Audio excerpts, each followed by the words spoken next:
Hey everyone, my name is David Rao, and I'm the music teacher who blogs at makemomentsmatter.org. You can also find my ideas on Instagram, on Facebook, on Pinterest, and a variety of places when you search my name, David Rao, or Make Moments Matter. Today I'm going to be talking about lullabies and a couple books that I use to teach lullabies and how I use them and sort of how I adapt some things and some extras that can go in if you're planning on teaching that. I'll get to that in just a second. Facebook, if you can hear me, please leave me a message letting me know. Hold on, let me just type. Facebook, can you hear me? My computer has been real weird these last couple weeks, so just checking, might as well see. And if they can't, I'll have to make a quick little change. Anyway, a couple quick things, housekeeping things. If you're interested in any of the books, resources, anything I talk about in these videos, you can click the link at the bottom wherever you're watching or listening to this and go straight to that links page that has all of those details in one place, or you can go to makemomentsmatter.org and click the video tab and find the recap page for this year, 2024-2025. I think that's most of the stuff. Coming up, I was just this last weekend in northern Wisconsin in Stevens Point for the North Central Wisconsin ORF chapter workshop. It was so much fun. We had a great time talking about like basics of ORF work and how you can use some of those things in your classroom no matter how much training you have. And in a couple weeks, I'm going to be in Winnipeg for the Manitoba Music Educators Association Conference and the Manitoba ORF Chapter Workshop. So if you are in or around Winnipeg on October 25th, 26th, come and join us for MMEA and the MOC workshop. I hope you'll come and join us. Or if you're like, hey, I really want some more training and I don't think I can make it to Winnipeg, which, okay, fair. I recently started a Patreon page where you can get lots of content on demand. You can chat with other people. You can download resources. There are a bunch of cool free things. I'm adding stuff every week. So come and check that out. There's some stuff that you can't find, some resources that I don't have on TPT, and some videos I've never shared before on Patreon. And if you want, there's like a 7-day free trial where you can be like, I'm not sure, I want to check it out. So go in and look up those options. There's a link on the links page if you want to check it out. Okay, no one on Facebook has responded to tell me they can hear me, so I'm hoping they can hear me. I'm going to put in the chat again. Hey, Facebook, can you hear me? I don't know. We'll see. I hope so. If not, there's still people on. Maybe they're just like seeing my face and they're reading lips. I don't know, doing the captions. Anyway, I'm going to jump into lullaby content, the books that I use, and talk about why I use those books for lullabies, and then how I adapt and change them a little bit. If you're like, hey, but David, it's October. Why aren't you talking about like Halloween stuff? Well, this is like year 6 for these Musical Mondays videos. And so I've talked about a lot of Halloween content over the years. So if you want to go back to October Musical Mondays videos and see some of that Halloween content, there's a lot of stuff. But these books are a little new and I'm using them in kind of a different way. And so I wanted to talk about how I'm using them and just give you some ideas. Because sometimes it's nice to have content for any time of year and think about how you're going to integrate that like no matter what other things you're doing. So it's kind of nice to have some of that stuff. So that's why I'm going to talk about that today. Anything else we need to talk about? No. Okay. Oh, and these books have some extra cool content that I'm going to talk about that goes with them in case you want some extra cool, fun freebies. So the first book is called The Nuts, Bedtime at the Nut House. This is a book by Eric Litwin, the same person who wrote Groovy Joe. There are a couple of Groovy Joe books. He also wrote the original Pete the Cat books. He also wrote, there's something else I can't remember that is attributed to Eric Litwin, but he's most well known for Pete the Cat. I love using another Nuts family book, one called Sing and Dance in Your Polka Dot Pants, but this one has become a favorite as well. And so this is called The Nuts, Bedtime at the Nut House. And let me just share a little bit of this story. Okay, and I'm going to go. because, like I said at the beginning of this video, because I've had some trouble with Facebook audio in the last couple weeks, I'm not going to do the like thing where I try and switch videos today, because making technology changes doesn't always work for me, and recently has not. So I'm just going to like do the old school thing where I hold up the book and read it. Even though I know how to do the other cooler stuff, I just don't think my computer can handle it right now. Okay, so this is the first part of the book. It was time for bed. The day was done. But Hazel and Wally were still up having fun, and they sang together. We're nuts, we're nuts, we're nuts, we're nuts. So Big Mama Nut in her big voice said, in her mama voice said, all little nuts need to go up to bed. Also, I love that Hazel and Wally have a ball pit in their house. I'm a little jealous about that. Sweet Hazelnut would not go to her room. She wiggled and giggled. She howled at the moon. Ho! Okay, obviously, anytime I do, this is going to happen again, because Eric is a great writer for emerging readers, and so he always puts in patterns in his book, things that kids can expect to come back again. So when giggles happen again, kids are going to want to giggle. When the howling happens again, kids are going to want to howl. Then Hazel and Wally kept singing their tune. We're nuts, we're nuts, we're nuts, we're nuts. So Big Mama Nut in her big voice said, all little nuts need to go up to bed. Wally Nut danced like a baby baboon. He wiggled and giggled. He howled at the moon. Hee hee hee hee. And then howl. Okay, and I don't know if you guys can see this, but Wally shows his nut butt. He like moons the camera. I'm not really a camera illustrator, which is like, what? So ridiculous. But kids are like, it's hilarious. Then Hazel and Wally kept singing their tune. We're nuts, we're nuts, we're nuts, we're nuts. So Big Mama Nut in her bigger voice said, all little nuts need to go up to bed. Did Hazel stop singing? Figure not, figure not, figure not. No. Did Wally stop playing? Cha, cha, cha, cha, cha, cha, cha. No. They had not heard a word that their mama was saying. They bounced up and down like two happy balloons. They wiggled and giggled. They howled at the moon. Okay, obviously kids are going to want to do that again. Then Hazel and Wally kept singing their tune. We're nuts, we're nuts, we're nuts, we're nuts. So Big Mama Nut in her biggest voice said, all little nuts need to go up to bed. Those nuts did not budge. Mama gave them the look. And this is when I love to talk with kids about the look. I'm like, have you ever seen the look from your parent or your teacher where they just like look at you and you know, like, I'm not going to mess with that. And I said, okay, show me your version of the look. Okay, that is hilarious. When I have first graders trying to like scowl at me like they mean business, doesn't mean anything. She put down her foot. Her long fingers shook. She marched them to bed. She tucked them in tight. Then just before Mama, oh, sorry, that didn't rhyme. The nuts did not budge. Mama gave them the look. She put down her foot. Her long fingers shook. Okay, that rhymes. There we go. She marched, if I hadn't interrupted myself, you would have heard that rhyme, sorry. She marched them to bed. She tucked them in tight. And just before Mama Nut turned off the light, Hazel asked,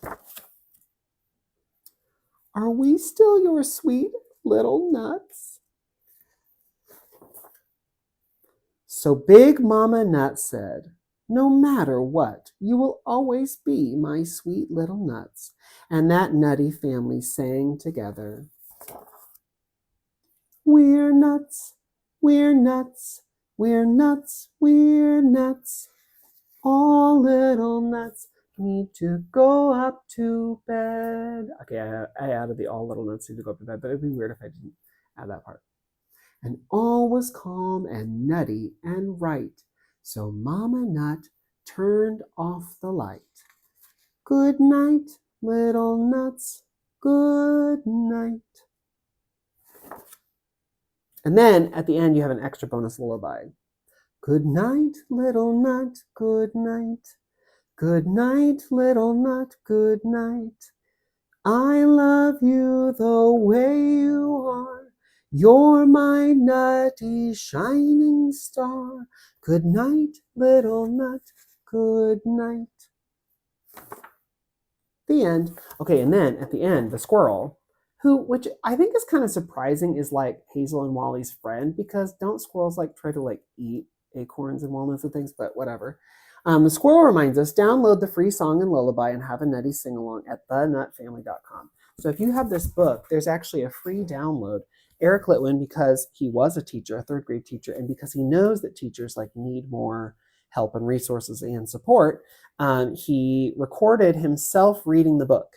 So if you want a version of the author reading the book, you can get it at thenutfamily.com, which I think is just like a redirect to ericlitwin.com. And you can download that. So if you have like a sub day, or you're out sick, or you're in school sick and you've lost your voice, you can have the author reading the book. You can have a copy of that downloaded and available to use with this book, which I think is kind of cool. Also, there's like a recording of him with a guitar and like a group of kids doing this book. So when they get to the singing part, they actually do it. Okay, I have a couple gripes with this book. Most of it I love.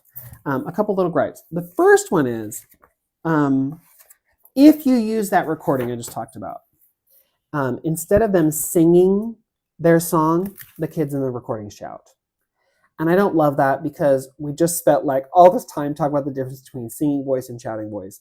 And they're like, we're not. Okay, so I don't use that recording with kids very often, but I know it's there. But I don't love that part. Okay, the other thing I don't love is that Mama Nut has music notes next to her word. But it says Big Mama Nut in her mama voice said. Normally, I would just change that to, so Big Mama Nut in her mama voice sang. But then it wouldn't rhyme. All little nuts need to go up to bed. What's going to rhyme with sang? All little nuts need to push back their bangs. I don't know. So it doesn't work. So it has to be said, or you need to get creative here and change that somehow.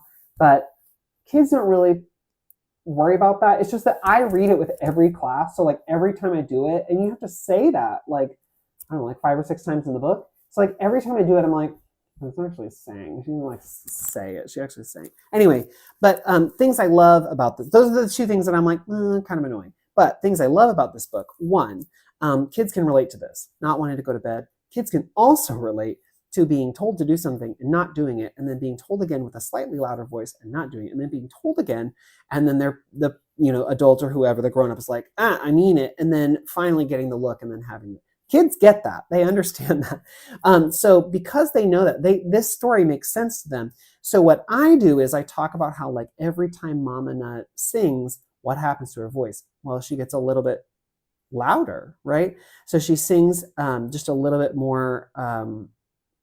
It changes her tone. It changes how she do it. It changes the way she looks. And so we talk about how like as you sing something, if you sing it a little louder, can it change the meaning of the song? If you sing it more gently or slower, can it change the meaning of a song? And that's how we get to the part where at the end of the song, when they're going, we're nuts, we're nuts, we're nuts, we're nuts, like being all crazy. At the end, when they sing it as a lullaby, you can do that, because you can take any song and you can sing it as a lullaby if you just slow it down, make it calm, and change the way you sing. So I kind of love that about the song. Also, this is perfect because early on in 1st grade, I use this in 1st grade. Early on in 1st grade, I do Little Bunny Foo Foo, and that's another story where like the bunny is told not to do something and he keeps doing it, and he's told not to and he keeps doing it, and like the way the good fairy responds changes with it. So like the first time is Little Bunny Foo Foo, I don't want to see you, and the next time she's like Little Bunny Foo Foo, I don't want to see you, and the next minute does it Little Bunny Foo Foo, I don't want to see. Her tone changes with every retelling, right? With every new verse. And this is very similar to that. So kids like see that connection. They also know the Nut Family because I use Sing and Dance in Your Polka Dot Pants early on in the school year with 1st grade. So this is like a fun book because it's like a callback to a story they know, characters they know, and it just makes sense to them. So this is really fun. And there's that like extra lullaby at the end, which is also a free download on Eric's website. So there's a lot packed into this book if you want to unpack it. There are a lot of cool things you can do with it. I put a link to that on the links page. You can find used copies all over. This one is a used copy. The book was printed in, I don't know. I can't find the copyright. Hold on, 2014. So it's been out 10 years. You're going to be able to easily find used copies if you want.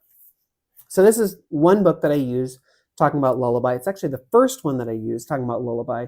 Usually this comes up for me in like September sometime, but you can use it any time of year. I don't think that it's contingent on a certain time of year, but it's something you can use anytime. So then another book that I use when talking about Lullaby, and this is one that comes out for Latinx and Hispanic Heritage Month, is this book Salsa Lullaby. This is by Jen Arena and Erica Mesa. And this one doesn't have a recording. It doesn't have like given sheet music or anything. The Eric Litwin book does not have sheet music or anything that goes with it. I just listen to the recording and can sing the song now. But I think you could sing that however you want, either book, because there's not like a given like song or melody or anything like that. But Salsa Lullaby, let me go through that and share what's in this book. So with kids, we've already talked about what is a lullaby. It's a song that's like a gentle, easy song, usually something you use to put someone to sleep, most often kids, but it could be anyone really. And so it's like a going to bed song. Okay, mommy starts a salsa song. Poppy keeps the beat. Baby loves this lullaby, moves those dancing feet. Baila, baby, baila, dance, dance, dance. Baila, baby, baila, dance, dance, dance. A lot of times with the books that we use for Hispanic Heritage Month, there are words in Spanish. And I always say, I bet if you listen, you'll be able to figure out what those words mean, even if you don't speak Spanish. I bet you could figure out what they mean just based on the context of the book or the pictures you see. See if you can figure out what those words mean. So the first time I did this one last week, the class was like, I think Baila is the name of the baby. And I was like, it could be. Listen again. Baila, baby, baila, dance, dance, dance. And then I had them look. And then one kid was like, oh, wait, maybe Baila means dance because they're dancing. I was like, ooh, I think maybe that's what it means. I mean, I know that's what it means. But anyway, it's fun to let kids sort of sort through that instead of saying, okay, everyone, Baila means dance. Now here I go. But to like let them sort of come to that conclusion on their own and hear it and make that connection. Mommy glides across the floor. Poppy sets the pace. Baby sings la la la, makes a silly face. Canta, baby, canta, sing, sing, sing. Canta, baby, canta, sing, sing, sing. Okay, now missed opportunity that I have sometimes done with my classes. Baby sings la la la. La la la. I could actually sing it on la because the way I'm singing this song is so la, so mi. So if I really wanted to, I could do la la la, but the kids do not make that connection. That is just something that is for me to know that I am singing la on la. But anyway, you could do that if you wanted. So the other thing here is I talk about illustrations and I talk about how you can see these lines coming out of the dog's mouth and the baby's mouth. And the lines don't mean that like actual light is shooting out of the dog's mouth or the baby's mouth. That's the illustrator showing you that sound is coming out. And most kids know that or can intuit that, but like drawing attention to this thing that's happening in the illustrations is kind of fun because then the kids look for that in the future with books that you share. Mommy lifts her arms up high. Poppy spins and twists. Baby bounces happily, waves those little fists. Salta, baby, salta, jump, jump, jump. Salta, baby, salta, jump, jump, jump. Mommy sways more slowly now. Poppy dims the light. Baby watches sleepily. Soon it will be night. Mira, baby, mira, look, look, look. Mira, baby, mira, look, look, look. Mommy cuddles baby close. Poppy's voice gets deep. A slow salsa lullaby, baby falls asleep. Duerme, baby, duerme, sleep, sleep, sleep. Duerme, baby, duerme, sleep, sleep, sleep.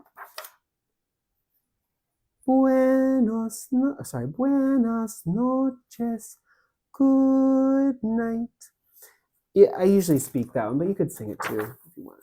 And at the end is a glossary that tells you like baila, canta, salta, mira, duerme, and buenas noches, what they mean. But again, we go through and we talk about that and get that in context as we're singing. So another fun book that you can use if you're going to teach lullaby. The cool thing that happens in this book, if you read it the way I just shared it, as you're going through the book, at certain points towards the end of the book, you can slow down your pace. You can sing just a little bit quieter, and then that helps kids see that like any song can be a lullaby. It doesn't have to be talking about sleeping. Any song can be a lullaby if you slow it down and you maybe get a little quiet. The way you sing it, that is really important too. So this is a fun book where it's really, really easy to take what's in the book and just alter it a little bit so that kids can see the song as a lullaby. But I love it because it uses Spanish language in there. It shows like a happy family. It shows kids getting ready for bed. There are really fun illustrations. So like beautiful, bright illustrations. I love that about this book. So it's another way to reinforce this idea of lullaby and sleeping. And then we can go through and do like any song and talk about how like you can sing it as if it's a lullaby. So then we take a song that we did that day, whatever song we might have done, like Old King Glory on the Mountain or whatever, and we sing it as if it were a lullaby. What would we have to do to the song to make it more like a lullaby? Just sing it quieter, maybe slower, just things like that. And then it's also fun to have a conversation where I say, like, do your parents sing to you?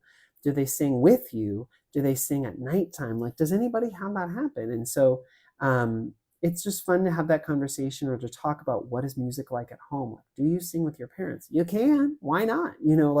Or teach them a song. Teach them one of the songs we've done. So to like encourage them to make music with their parents at home.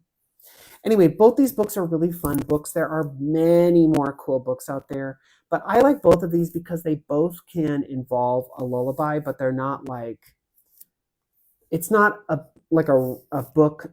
Oh, it's not like a song that has been turned into a book. It's not like lullaby and good night, go to sleep, na, na, na. It's not that they took the words of a song and illustrated it, but it's just books that include lullabies in them or help to teach a lullaby without actually just like being like Twinkle Twinkle Little Star or something like that. So it's fun that they are actual stories that include that. And Salsa Lullaby would be great for Hispanic Heritage Month or any time of year, honestly. And the Nuts Bedtime at the Nut House is great, especially if you like to do Eric Litwin's other books like Sing and Dance in Your Polka Dot Pants or The Nuts Keep Rollin'. There are a lot of other cool books you could do. So if you're interested in these, check them out. I put them on the links page or send me a message. I can send you information about them too. But I hope this gives you some more content that you can use when you're teaching lullabies. As I said at the beginning, if you're like, David, where's the October content? Y'all, this is like year 6 of doing these Musical Mondays. So there are many, many more videos in the archive. If you want to go back and find them, they're there on makemomentsmatter.org on the video tab. You can just click any of the years and go through. And same for Thanksgiving content or holiday content or anything. There's lots in there if you're interested for you to check out. Okay, Facebook, I'm so glad that like the sound stayed on. Woohoo! Hopefully it will next week when I'll be back here for week 10 of Musical Mondays videos. I hope to see you next Monday night for another Musical Mondays video. Until then, have a great week and have fun with your kids. Bye, everyone.